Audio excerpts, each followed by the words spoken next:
जय जय रघुवीर समर्थ श्रीमत दासबोध दशक 10वा जगज्योती नाम समास पहिला अंतःकरण एक निरूपण नाम। श्रीराम समर्थ।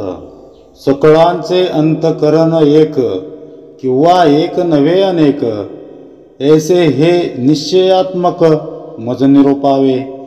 पहा, श्रोता विचारतोय की संपूर्ण प्राणीमात्रांचे अंतःकरण एकच आहे का वेगवेगळे आहे, हे आपण मला निश्चितपणे खात्रीने सांगावे। बघा, आपल्यापैकी अनेक जणांनी 12 ज्योतिर्लिंगांची यात्रा केली असेल, जिथं शिवतत्व विशेषत्वानं प्रकटलेलं असतं। अशा या ज्योतिरूप असलेल्या लिंगाचं दर्शन ही एक अत्यंत पावन अशी परंपरा आपल्या संस्कृतीमध्ये आहे। पण केवळ या 12 ज्योतिर्लिंगांपुरतंच शिवतत्वाचं अस्तित्व आहे असं मानणं संतांना अमान्य आहे। त्यांच्या दृष्टीनं तर संपूर्ण विश्वच जगज्योतिमय आहे, संपूर्ण विश्व जाणीवेनं भरलेलं आहे। ही जाणीव म्हणजे नेमकं काय? पहा, जसं हवेचा स्पर्श अंगाला होतो पण ती दिसत नाही, तिच्याशिवाय आपलं जीवन असूच शकत नाही, तसं ही जाणीव या संपूर्ण विश्वाला भरून उरलेली आहे। पण तिला अमुक एका पद्धतीनं दाखवायला जावं तर ती आपल्याला दाखवता येत नाही। तिच्याशिवाय ब्रह्मांडाचं अस्तित्वही नाही, हे देखील तितकंच खरं आहे। विश्वामध्ये भरून उरलेली ही जाणीव आणि त्याचबरोबर अज्ञानवश आपल्या अंतःकरणात असलेली नेणीव याविषयीचं चिंतन समर्थांनी जगज्योती नाम या दशकात वेगवेगळ्या समासांमधून आपल्यासमोर ठेवलेला आहे। दासबोध हा संवादी ग्रंथ आहे। श्रोता आणि वक्ता यांच्यामधील संवाद रूपात प्रत्येक दशकाची समासाची रचना आहे। एक गोष्ट लक्षात घ्या की समर्थच श्रोत्यांच्या अंतरंगामध्ये नाना प्रकारचे प्रश्न निर्माण करतात आणि स्वानुभूतीच्या आधारे त्यांची उत्तरं लागलीच देऊन टाकतात। दासांच्या अशा प्रवाही विचारधारेत उमललेलं हे 10वं बोधकमल आणि त्यातील पहिलं दल म्हणजे अंतःकरण एक निरूपण नाम। या समासाचं नाव जेवढं मोठं आहे तेवढंच त्यामध्ये मोठा भावात्मक गुह्यार्थही भरलेला आहे। तुम्हाला माझं मन अंतःकरण कळणार नाही असं वाक्य बऱ्याच वेळा कानावर येतं। प्रपंचामध्ये आणि दैनंदिन व्यवहारामध्ये अनेक वेळा शाब्दिक चकमकी होत असतात। प्रसंगी आपण लोकांना आवेशाने तोषाने बोलतोही, पण त्यातून आपण दुसऱ्याचं मन दुखवतो। गीतेमध्ये विभूती योगामध्ये भगवान श्रीकृष्णांनी तुमचं मन म्हणजे माझंच रूप आहे असं आपल्याला सांगितलेलं आहे। समर्थांनीही श्री विष्णूंचा अवतार असलेला प्रभू श्रीराम अंतःकरण रूपी शय्येवर पडलेला आहे या भूमिकेतून मनाकडे पाहिलं आहे। संतही आपल्याला कुणाचंही अंतःकरण दुखवू नये अशी शिकवण देतात। भगवंताची वस्ती असणाऱ्या अंतःकरणाची महती सांगणारा हा समास आहे। आजच्या यंत्रयुगामध्ये जिथं मनुष्यही यंत्रवत वागू लागलेला आहे, जिथं घराघरामध्ये कलीचा झालेला प्रवेश स्पष्टपणे दिसतोय, जिथं प्रेमाचे झरे जणू पूर्णपणे आटून गेलेले आहेत, अशी परिस्थिती आहे, अशी बिकट अवस्था आहे, अशा वेळी या अंतःकरण एक निरूपण नाम समासाचं चिंतन तुम्हाला आम्हाला प्रत्येकाला करणं अतिशय नितांत गरजेचं आहे. परमार्थाच्या दृष्टीनं या समासाचं मोल आहेच, पण आपल्या जीवन व्यवहाराचं शास्त्र म्हणून जर आपण त्याचं चिंतन केलं तर अनेक प्रश्नांची उत्तरं सहजासहजी आपल्याला मिळू शकतील. असं विलक्षण तत्त्वज्ञान या समासामध्ये समर्थांनी साठवून ठेवलेलं आहे. त्यासाठी या समासातील प्रत्येक शब्दाचा गर्भितार्थ जाणून घेण्याची, त्याच्यातला लक्षांश जाणण्याची तळमळ असायला हवी. या समासाद्वारे समर्थ आपल्याला एक संधी देऊ पाहतायत. त्या शब्दातील मनन अर्थाचा दरवळ घुमघुमू लागला की आपल्या प्रत्येकाचं अंतःकरण बघा कसं प्रफुल्लित होतंय. ते विश्वामधील जाणीवेचं एकरूप तत्व समजावून सांगण्याच्या दृष्टीनं समर्थांनी या ठिकाणी श्रोत्यांच्या मनात प्रश्न निर्माण केलेला आहे. आणि बघा श्रोता समर्थांना काय विचारतोय, काय श्रोत्यांनी प्रश्न केलेला आहे. सकळांचे अंतःकरण एक किंवा एक नव्हे अनेक, ऐसे हे निश्चयात्मक मज निरोपावे. म्हणजे या दृश्य जगातील प्रत्येक सजीवाला परमेश्वरानं अंतःकरण दिलेलं आहे. हे अंतःकरण म्हणजे या देहामध्ये असणाऱ्या सूक्ष्म देहाचं वसतिस्थान. या अंतःकरणाची अवस्था कशी असते कल्पना करा. एखादी बाग वेगवेगळ्या फुलांनी नटलेली आहे. त्यातील काही फुलं सुगंधित आहेत आणि काही गंधविरहित आहेत. काही फुलं इतकी आकर्षक असतात की बघताक्षणी त्यांच्यावर प्रेम जडावं. पण त्याच बगीचेतील काही फुलं अगदीच साधे असतात. पण जेव्हा अशी नानाविध फुलं एका दोऱ्यात गुंफून तो पुष्पहार भगवंताला घातला जातो तेव्हा त्या हारामधील प्रत्येक फुलाचं सौंदर्य वेगळेपणानं दिसतंच की नाही.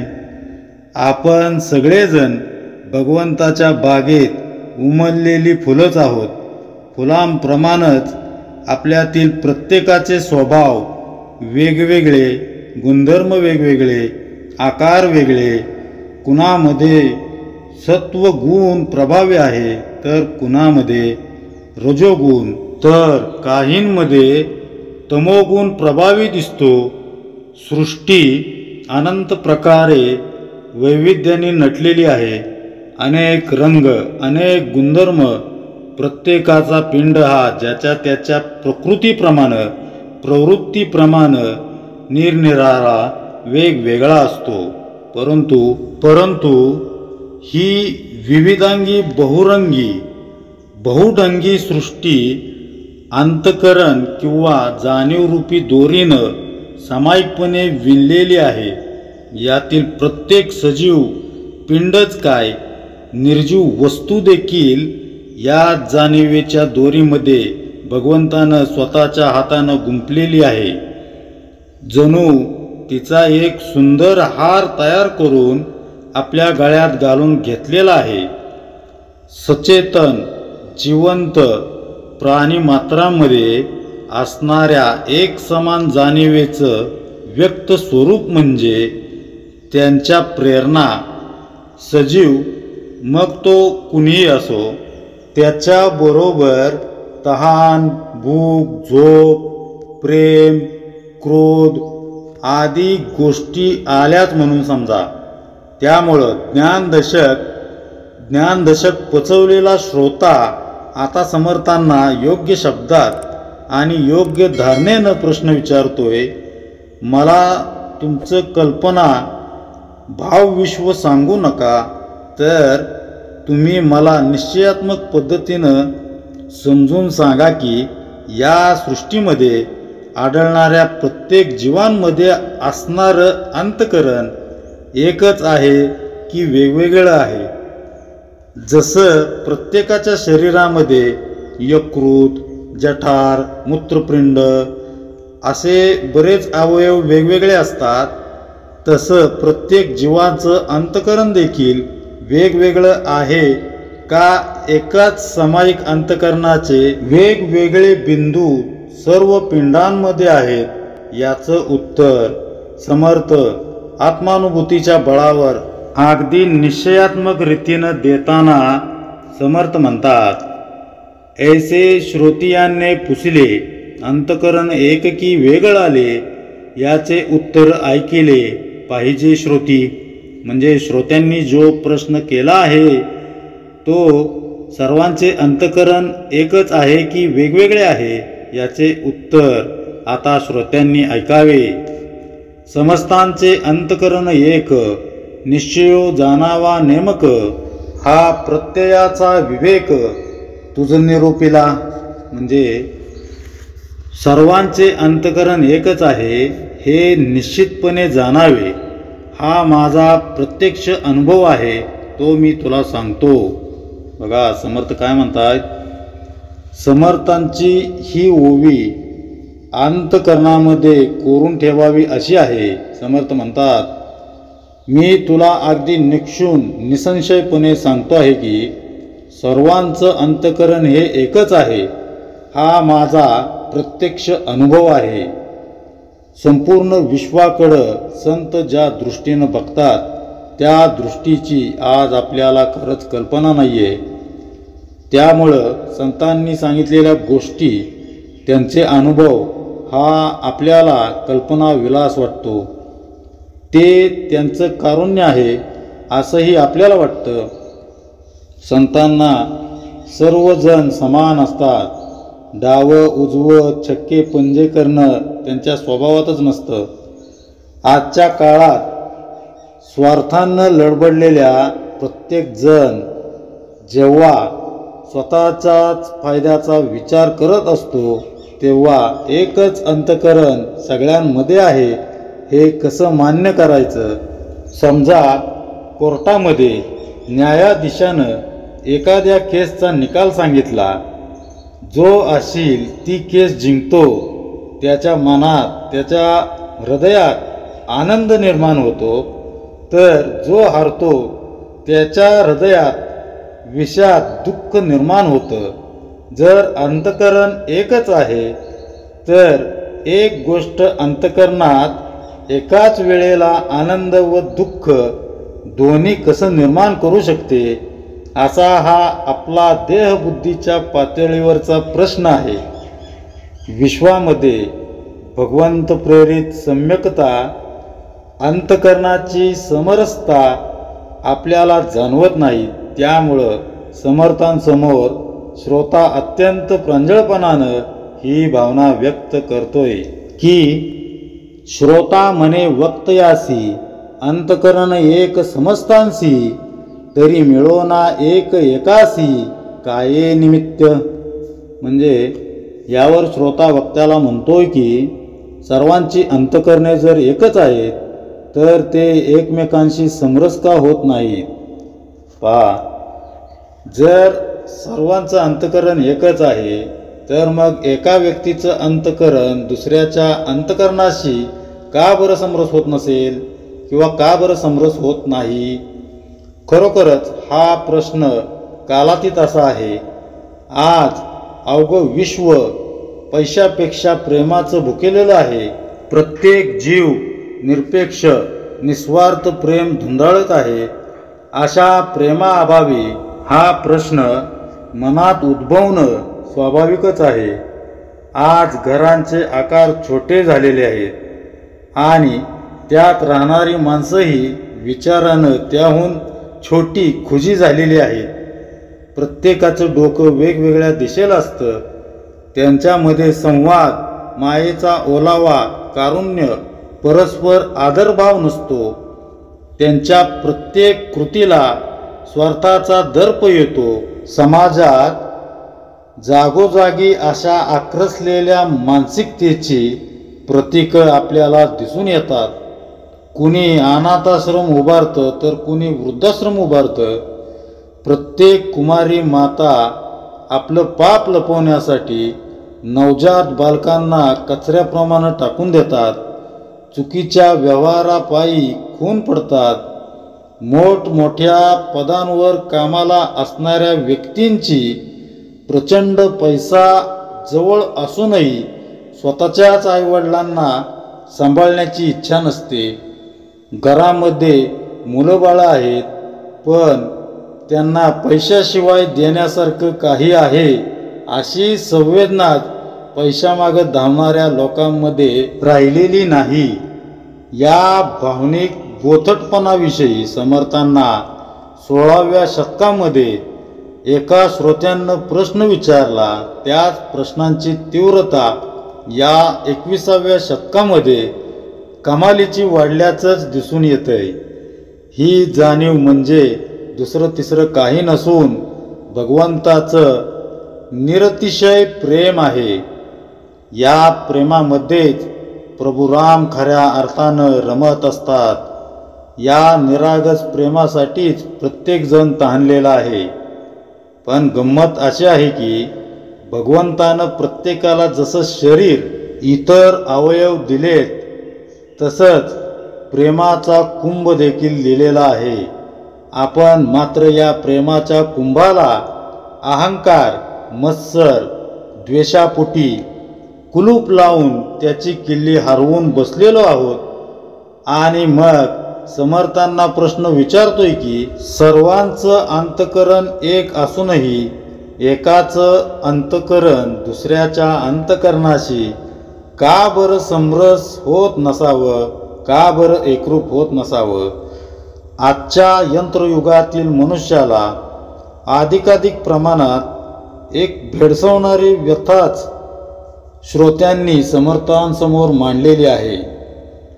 समर्थ आपल्याला याचं अतिशय सुंदर उत्तर देणार आहेतच.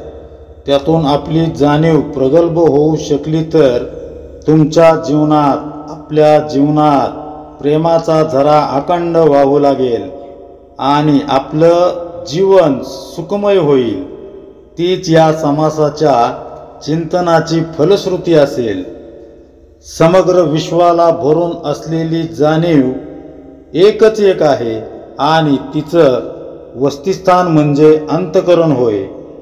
साऱ्या सचेतन जीवांच्या अंतकरणाला जोडणारी साखळी अर्थात ही एक रूप जाणीव संतांनी जाणली. म्हणूनच समर्थ श्रोत्यांना उपस्थित केलेल्या प्रश्नाचं उत्तर मोठ्या आत्मविश्वासानं देताना सांगतायत की सर्वांचं अंतकरण हे एकच आहे.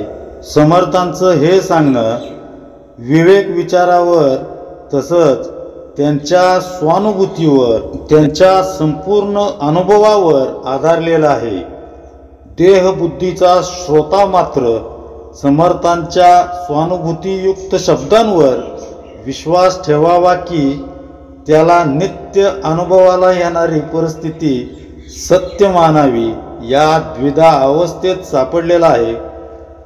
दृश्य जगतातल्या त्याला आलेल्या वेगवेगळ्या अनुभवांमुळं विश्वांमध्ये एकच एक अंतकरण आहे हे तो मान्य करायला तयार नाही. अशी गोंधळलेली परिस्थिती उद्भवली की दुसरा तिसरा विचार न करता आपण सत्पुरुषांच्या वचनांवर विश्वास ठेवावा. कारण त्यांचा स्वानुभव हा सत्य असतो. ते सत्य आपल्याला अनुभवायला येत नाही म्हणून त्याचा अवेअर करणं चुकीचं आहे. संतांप्रती आदर आणि शरणागतीच्या आधारे आपण ते तत्व शाश्वतार्थानं मनात रुजवू शकतो. आपण देहबुद्धीच्या पातळीवर असल्यामुळं संतांनी जाणलेल्या स्थितीचा आपल्याला अंदाज येत नाही. त्यामुळं श्रोत्यांनी देहबुद्धीच्या अनुभवांना प्रमाण मानून समर्थांना प्रश्न विचारलाय. जर सर्वांचं अंतकरण एक आहे तर मग एका व्यक्तीचं अंतकरण दुसऱ्याच्या अंतकरणाशी का बरं समरस होत नाही. आज घराचं व समाजाचं स्वास्थ्य धोक्यात आलंय आणि त्याला कारण आहे परस्परांमधील प्रेमाचा अभाव, संवादाचा अभाव. त्यामुळं प्रत्येकजण निस्वार्थी प्रेम मिळवण्यासाठी, सुसंवाद साधण्यासाठी धडपडत आहे. म्हणजेच संपूर्ण विश्वाला निखळ प्रेमाची तहान लागलेली आहे. मग अशी जर स्थिती आहे तर प्रत्येकाचं अंतःकरण एकमेकांसाठी का बरं तुटत नाही? संवाद साधण्याच्या, निरपेक्ष प्रेम करण्याच्या नेमकं काय आड येत असेल बरं? अहंतेच्या भिंतीमध्ये आपण प्रेमाला, सुसंवादाला कोंडून तर घालत नाही ना? अंतःकरणाची एकरूपता छिन्न विछिन्न झाल्यासारखं आपल्याला का वाटत असतं बरं?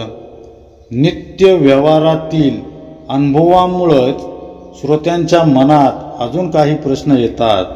एक जेविता अवघे झाले, एक निवता अवघे निवाले, एक मरता अवघे मेले पाहिजेत की. म्हणजे असे जर असतं तर एक जेवला असता तर सर्वांची पोटे भरली असती, एक शांत झाला असता तर सगळे शांत झाले असते, एक मेला असता तर सर्वच मेले असते, असे व्हायला हवे होते. बघा, अंतःकरण हे एकच एक आहे. तर मग एक मनुष्य जेवला तर सर्वांचं पोट का भरत नाही? एका मनुष्याला आराम मिळाला तर सर्वांनाच तो आराम का मिळत नाही? एखादा मनुष्य जर मृत्यू पावला तर प्रत्येकजण का मृत्यू पावत नाही? अंतःकरण हे एकच एक आहे.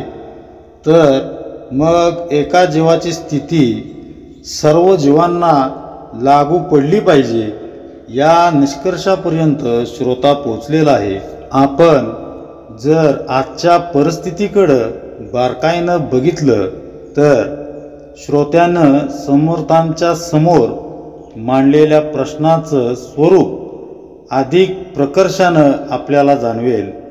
कारण समाजात कितीतरी विपर्यास पाहायला मिळतात. समाजातला एक वर्ग अत्यंत श्रीमंत आहे, त्यांची मुलं अगदी सोन्याच्या ताटात जेवतात, तर दुसरा वर्ग अत्यंत गरीब आहे, त्यांच्या मुलांना पोट भरण्यासाठी भीक मागावी लागते, काबाड कष्ट करावे लागतात. शहरातील ज्या हॉटेल्समध्ये लोक अनेक पदार्थांवर ताव मारतात, उरलेलं अन्न टाकून देतात, त्याच हॉटेलच्या बाहेर फाटकी मळकट कपडे घातलेली मुलं आशाळभूत नजरेनं काही खायला मिळेल का याची वाट बघत असलेली असतात. किती मोठी तफावत आहे दोन वर्गात.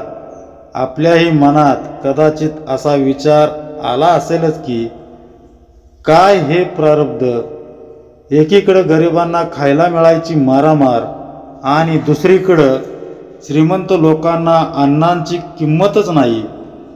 धान्य पिकवणारा शेतकरी एकीकडं क्षुल्लक कर्जापायी आत्महत्या करत असल्याच्या आणि त्याच वेळी दुसरीकडं श्रीमंतांच्या लग्नामध्ये कोट्यावधी रुपये उधळण्याच्या बातम्या आपल्याला नेहमी वाचनात ऐकण्यात येतच असतात.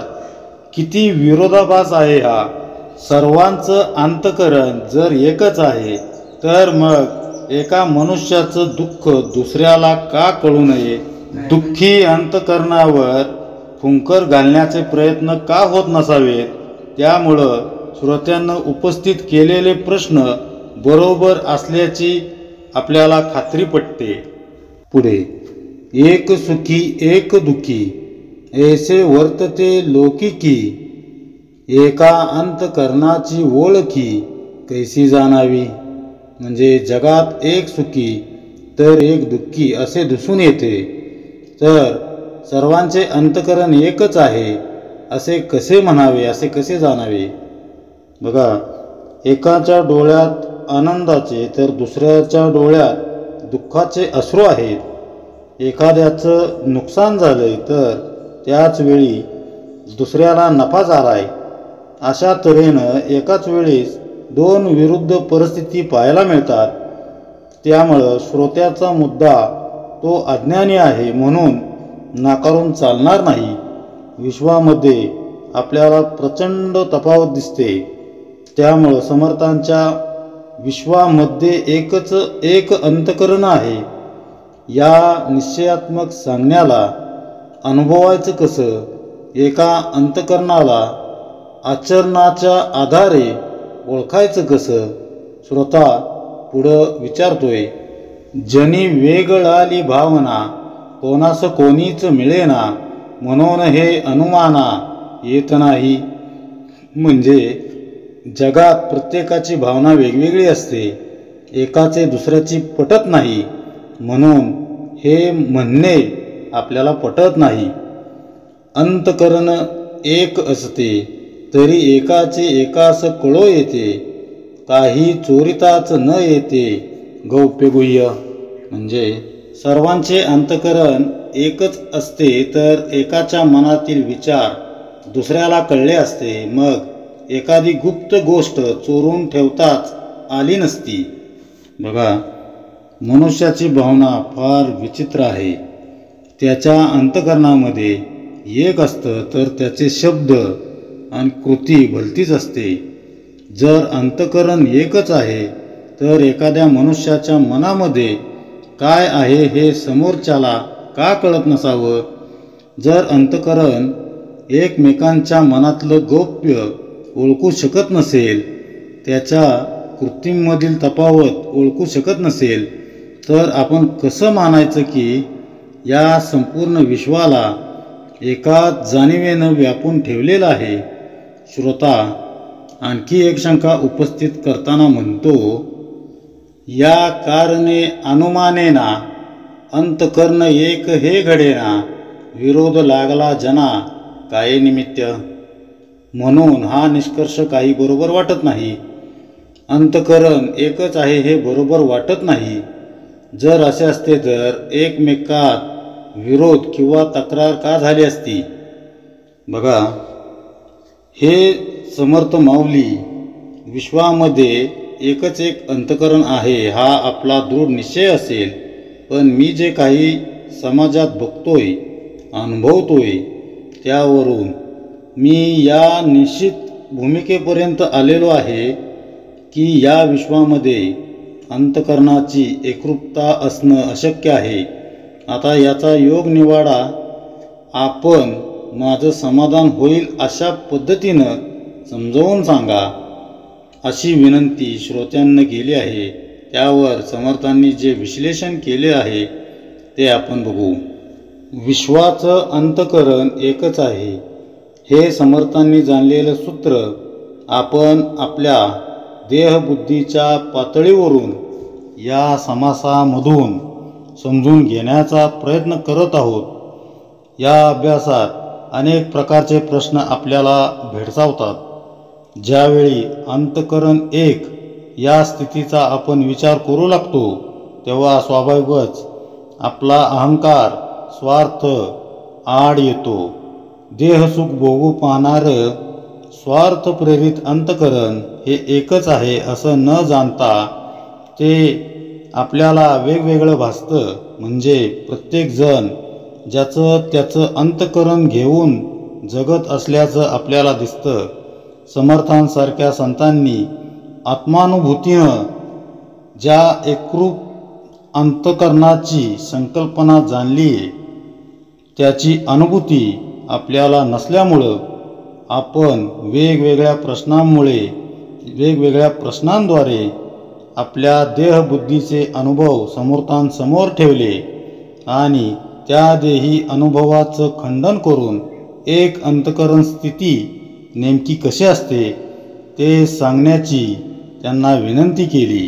मनुष्याच्या शरीरातला कुठला अवयव विचारात घेतला तर अंतकरण म्हणजे काय हे कळू शकेल.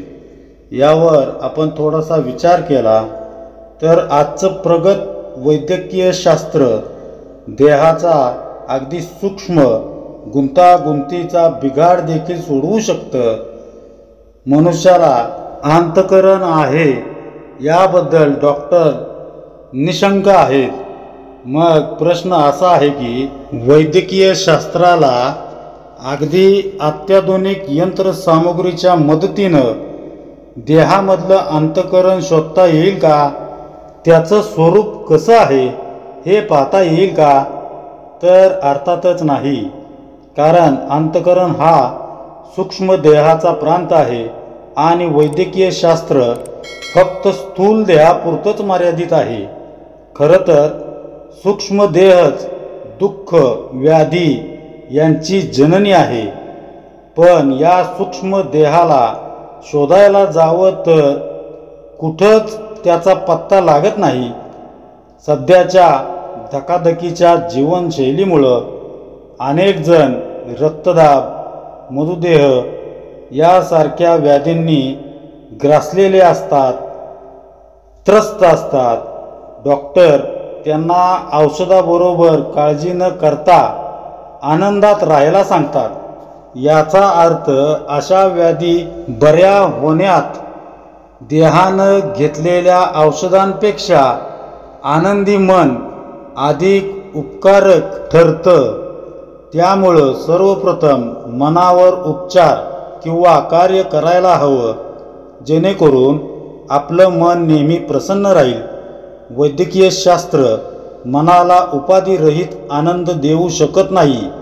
म्हणूनच तुकाराम महाराजांनी सांगून ठेवलंय, मन करारे प्रसन्न सर्व सिद्धीचे कारण. म्हणजे आपल्या स्थूल देहाचं स्वास्थ्य सूक्ष्म देहाच्या प्रसन्नतेवर, आनंदावर अवलंबून असतं. सूक्ष्म देह जर प्रसन्न असेल तर प्रारब्धवश प्राप्त झालेल्या व्याधिग्रस्त अवस्थेमध्ये देखील मनुष्याचा आनंद अभंग राहतो.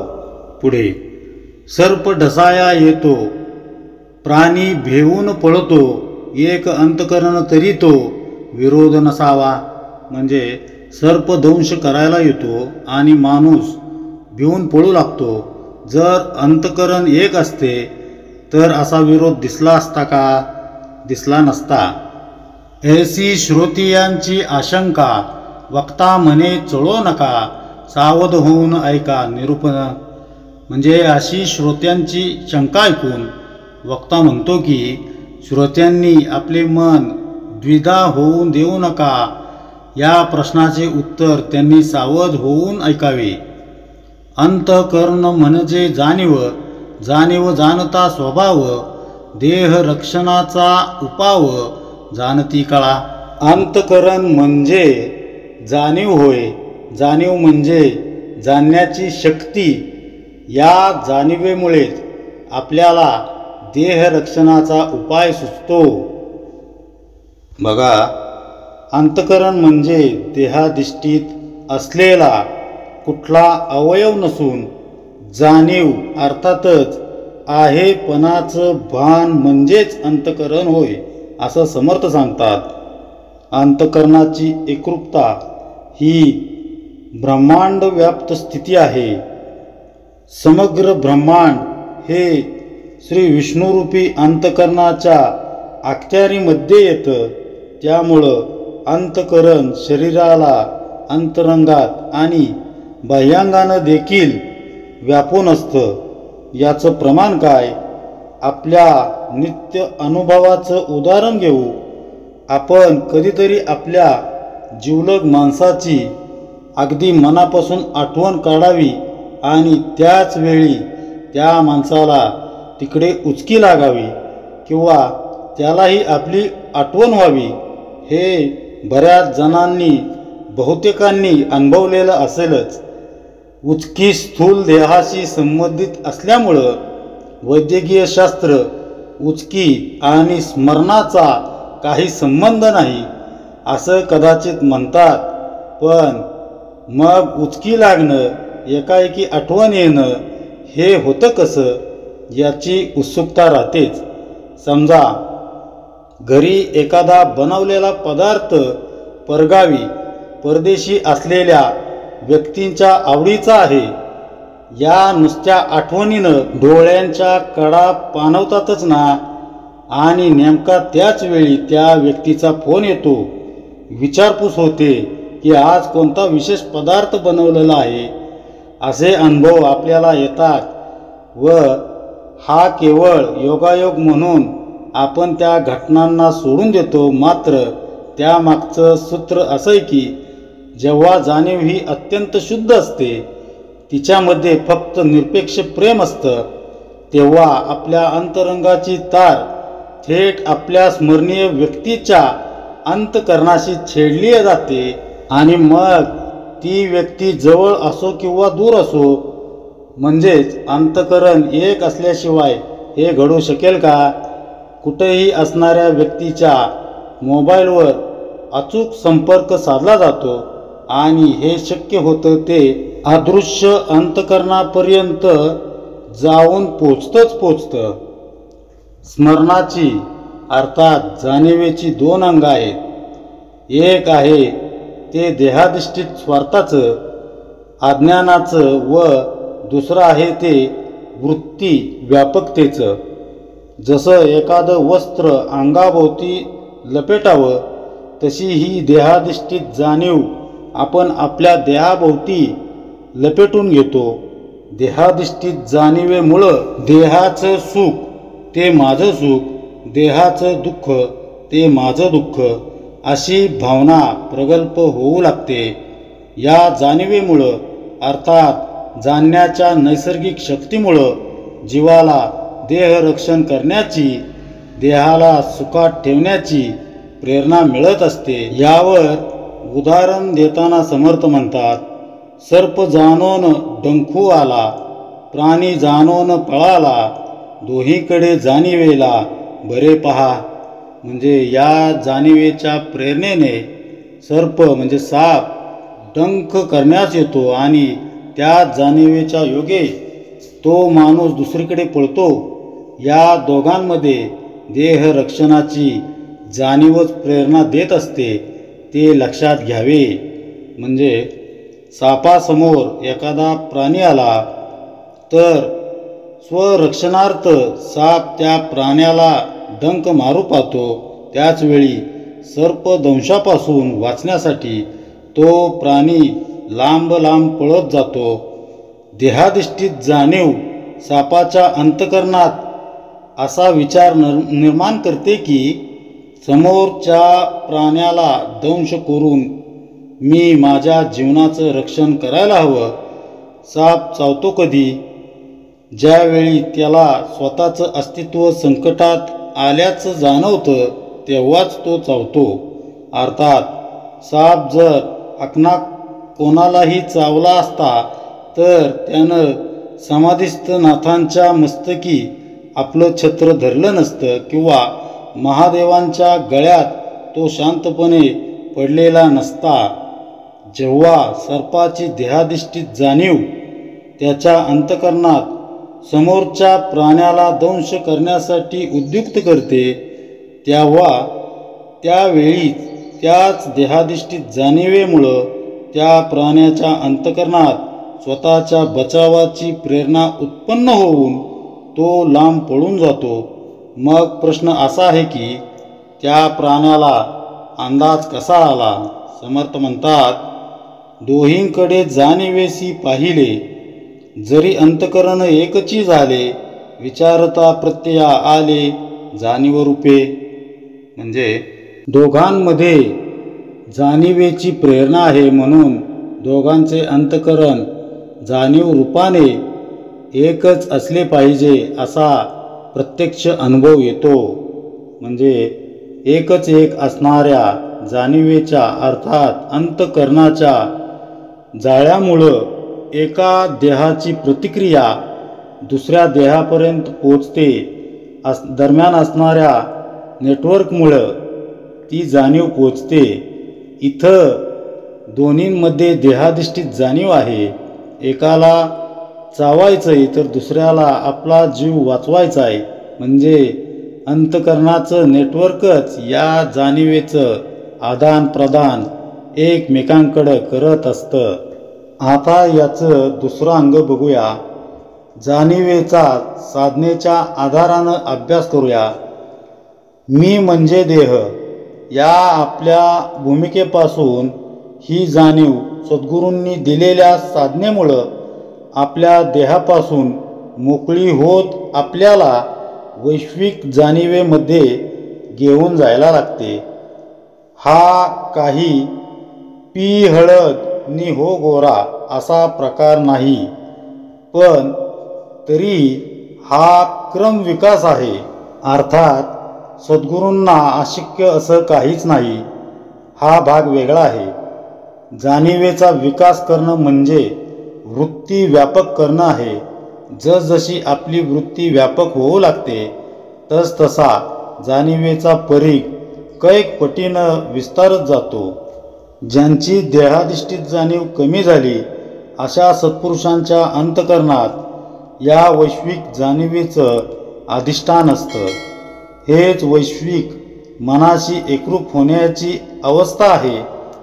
आपलं अंतःकरण वैश्विक मनाशी एकरूप होण्यासाठी एकच सूत्र सद्गुरू आपल्याला देतात, समर्थ आपल्याला देतात, ते म्हणजे नामस्मरण. जाणीव म्हणजे स्मरण, त्या स्मरणाचं प्रतीक म्हणून नाम. नाम म्हणजे केवळ अक्षर नाहीत. नामामध्ये भगवंताचं स्मरण दडलेलं आहे. आपण नाम घेतो म्हणजे भगवंताला हाक मारतो, त्याच्या जाणीवेला स्मरण करतो, स्मरतो. भगवंता, तू वैश्विक आहेस, मी साधा हीन आहे, मी तुला हाक मारतोय, सांभाळ मला, तुझ्याशिवाय मला कोण आहे, मी पंगू आहे. असं अनन्य स्मरण आपण भगवंताच्या नामाच्या आधारानं करत असतो. असं स्मरण केलं तर भगवंताला वैकुंठामध्ये स्वस्थ बसवेल का? जो भगवंताचं स्मरण करतो त्याच्या निकट तो निश्चित उपस्थित असतो, यात काही शंकाच नाही.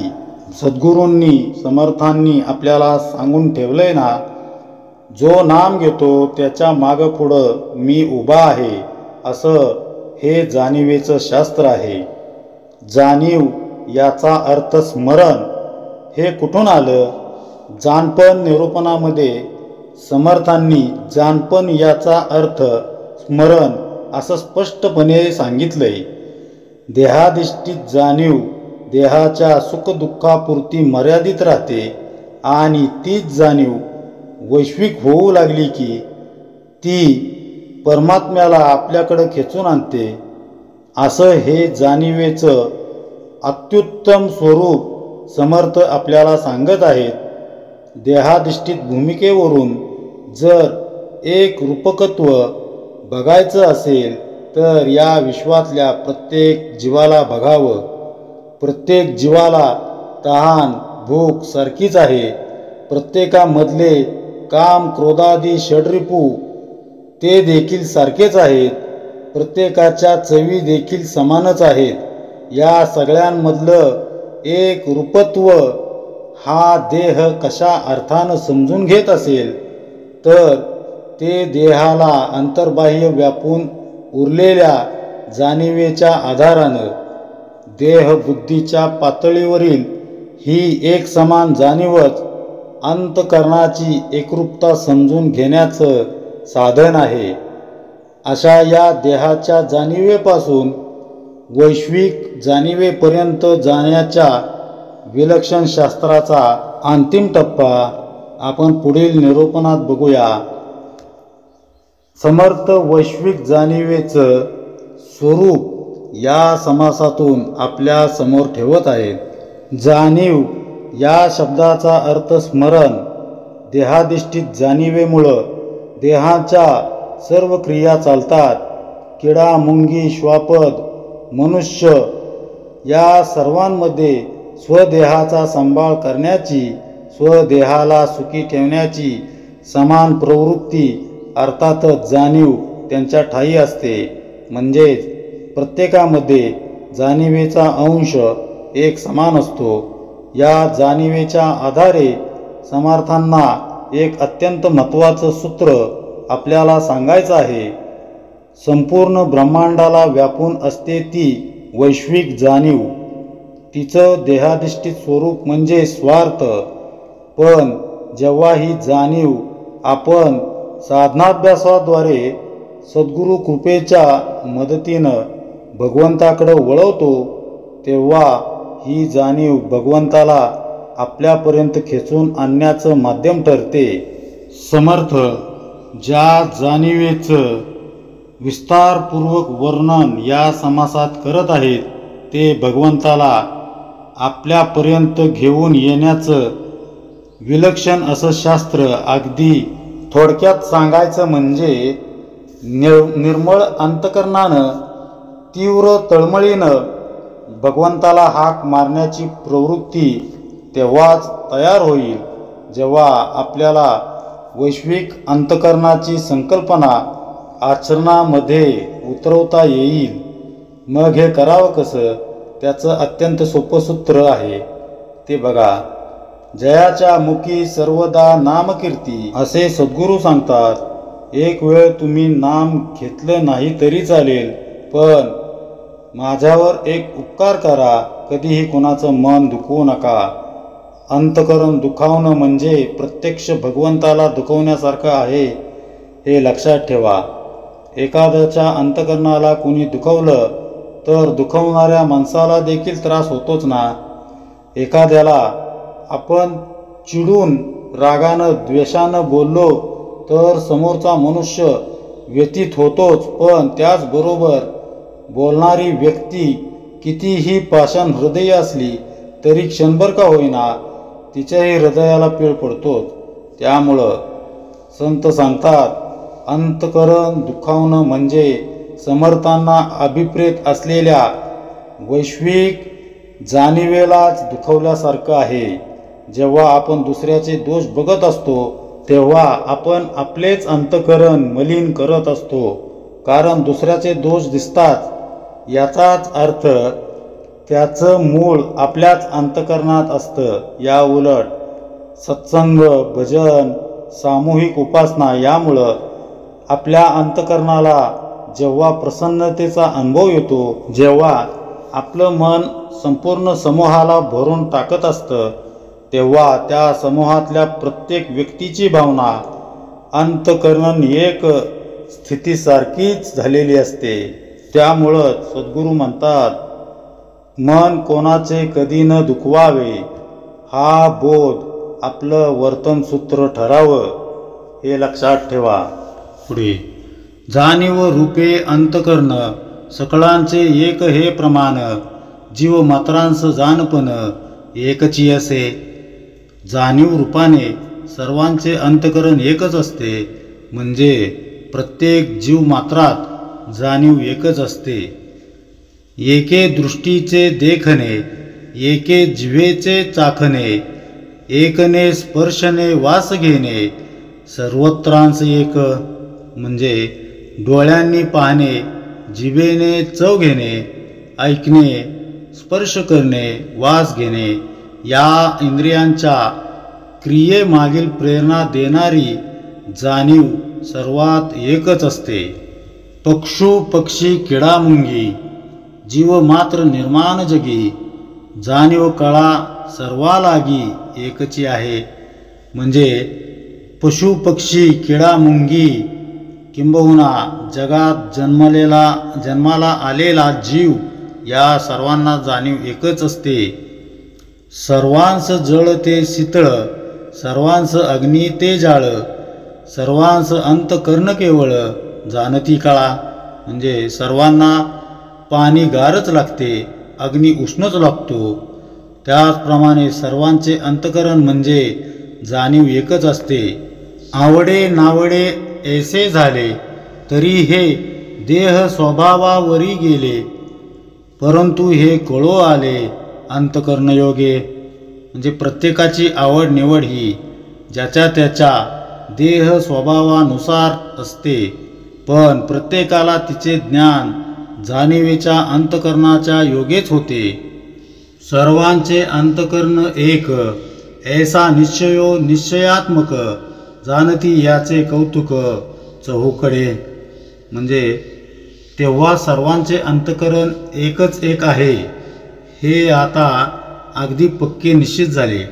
हेच नवल आपल्याला जगात सर्वत्र पाहायला मिळते. इतुकेन फिटली आशंका, आता अनुमान करू नका, जाणणे तितुके एका अंतकरणाचे. म्हणजे इतके सांगितल्यावर श्रोत्यांची शंका फिटली.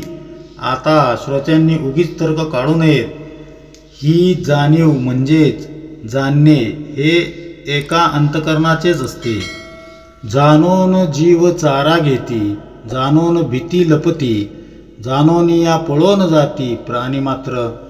म्हणजे या जाणीवेमुळेच जीव चारा खातात, भीतीने लपतात, जाणीवेनेच प्राणी पळूनही जातात.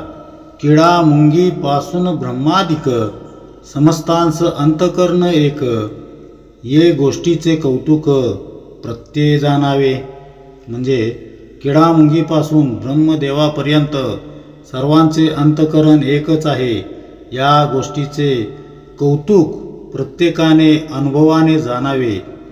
थोर लहान तरी अग्नी, थोडे बहु तरी पाणी, न्यून पूर्ण तरी प्राणी, अंतकरणे जाणती. म्हणजे अग्नी लहान असो किंवा मोठा असो, पाणी थोडे असो किंवा पुष्कळ असो, पाणी ते पाणीच आणि अग्नी तो अग्नीच असतो. त्याचप्रमाणे मनुष्य प्राण्यात जाणीव कमी असो किंवा अधिक असो, सर्व प्राणी अंतकरणानेच जाणतात. कोठे उणे कोठे अधिक, परंतु जिनस मासला एक, जंगम प्राणी कोणी एक, जाटिल्या विन नाही. म्हणजे काही प्राण्यात जाणीव कमी असते तर काही प्राण्यात ती जास्त असते. तिचे मूळ स्वरूप एकच असते. कोणीही हालचाल करणारा प्राणी अंतकरणाशिवाय असू शकत नाही. जाणीव म्हणजे अंतकरण, अंतकरण विष्णूचा अंश जाण, विष्णू करीतो पाळन येणे प्रकारे. म्हणजे अशा प्रकारे जाणीव म्हणजे अंतकरण होय आणि अंतकरण हा श्री विष्णूंचा अंश आहे. अशा प्रकारे श्री विष्णू हे विश्वाचा पालन करता आहेत. पहा, आपलं अंतकरण हे श्री विष्णूंचं निजधाम आहे. त्यामुळं कधीही कुणाचं मन दुखवू नका. यातील भावार्थ किती व्यापक आहे ते आपल्या लक्षात येईल. अंतकरण दुखावणं म्हणजे हृदयस्थ वसणाऱ्या आत्मरामास म्हणजे श्री विष्णूस दुखवण्यासारखं आहे.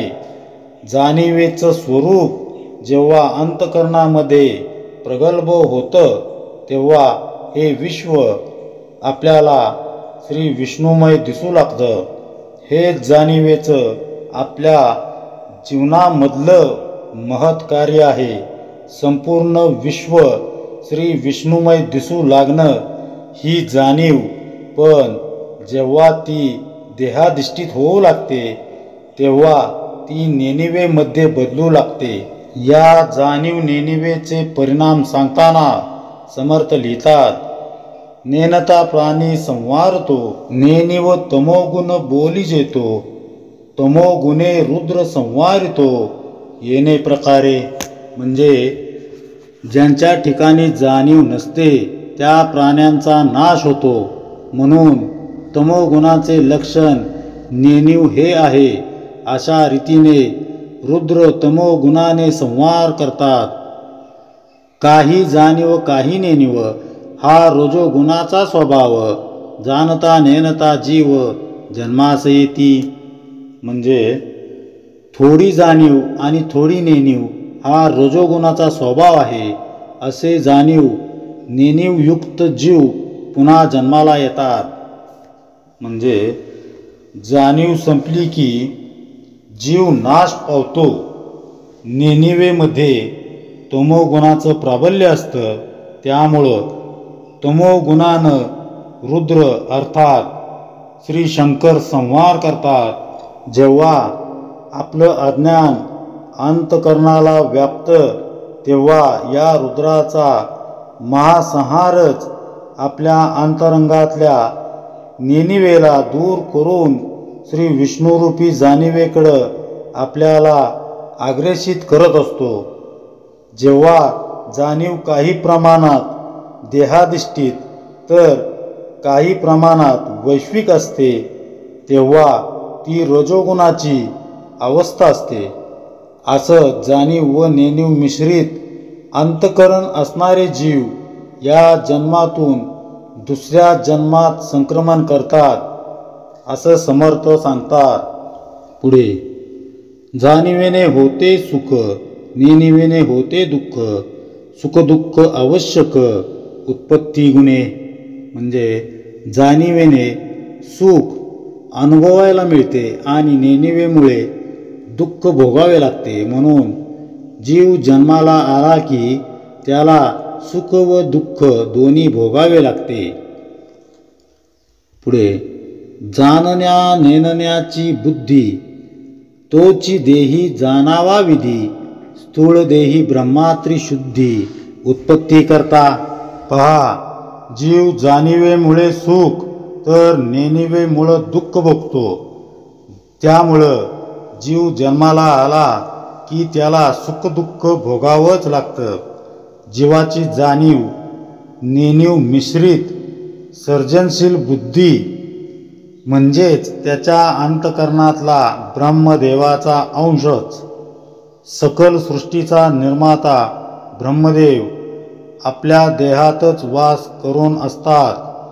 अशा रीतीनं समर्थांनी अंतःकरणामध्ये ब्रह्मा, विष्णू आणि महेश या तिघांची अवस्था जाणीव आणि नेणिवेच्या आधारे आपल्याला समजावून दिली आहे. अशा या जाणिवेच्या योगेच जीव स्वतःची उत्पत्ती, स्थिती, संहार या तिन्ही स्थितींची पातळी साधनेच्या आधारे उंचावत नेत असतो. त्यामुळं जाणीवरूपी अंतःकरणाला श्री विष्णूंचं स्वरूप समजून त्यांचं स्मरण करणं, संपूर्ण विश्वच हरिरूप बघणं आणि सर्वांच्या हृदयस्थ परमात्मा वसत असल्यामुळं सर्व प्राणी मात्रांशी व्यवहार करणं म्हणजे प्रत्यक्ष परमात्म्याशी संवाद करणं होय. अशा बावनकशी शुद्ध भावनेनं आपलं आचरण ठेवणं म्हणजेच सद्गुरूंना अभिप्रेत असलेलं चित्तशुद्धीचं लक्षण आपल्या जीवनात उतरवण्यासारखं आहे. असा अंतर्बाह्य शुचिर्भूत जीव जेव्हा त्या चतुर्भुजाला आवळू लागतो तेव्हा त्याच्या डोळ्यांमधून अश्रुधारा ओघळू लागतात. अशी विलक्षण प्रेमाची स्थिती संतांनी स्वतः अनुभवली. तशी स्थिती आपल्या जीवनात यावी यासाठी सद्गुरूंनी दिलेल्या भगवंताच्या नामाचा आपण आसरा घ्यावा. नामाचा सदैव आश्रयाला जर राहिलं तर आपली देहीय जाणीव विदेहीय केव्हा बनून जाईल आणि आपलं आणि विश्वनाथाचं अंतःकरण केव्हा एकरूप होईल याचा आपल्यालाही पत्ता लागणार नाही. हेच या अंतःकरण एक नाम या समासाचं खरं गुह्य आहे. ऐसा उत्पत्ती स्थिती संवार, प्रसंगे बोलिला विचार, परंतु याचा निर्धार प्रत्यय पहावा. म्हणजे या प्रसंगाच्या निमित्ताने उत्पत्ती, स्थिती आणि संहार यांचे विवेचन या ठिकाणी केलेले आहे. परंतु त्याचा प्रत्यक्ष अनुभव घेऊन मग याबद्दल आपले मत निश्चित करावे. अशा प्रकारे जर आपण आपले अंतःकरण शुद्ध ठेवून स्वार्थरूपी आपणच ओढून घेतलेलं पांघरून दूर केलं आणि दूर सारून भगवंताला तळमळीनं हाक मारू शकलो तर तो परमात्मा प्रत्यक्ष आपल्या समोर उभा राहील. आपल्या अंतःकरणात तो कायमचा वास्तव्य करील. तो कायमस्वरूपी रहिवासी होऊन वास्तव्याला येईल. अशा या एकरूपी अंतःकरणाची अवस्था समर्थ आपल्याला सांगत आहेत. समर्थ म्हणतायत की याच ब्रह्मांडामध्ये ब्रह्मा, विष्णू आणि महेश यांचं स्थान आहे. आपल्या शरीरामध्येच, आपल्या देहामध्येच श्री ब्रह्मा, श्री विष्णू आणि श्री महेश्वर यांचे स्थान आहे. हे तुम्ही आणि आपण सर्वांनी मिळून आपल्या अंतःकरणाने हे जाणलं पाहिजे. इति श्रीदासबोधे गुरुशिष्य संवादे अंतःकरण एक नाम. जय जय रघुवीर समर्थ.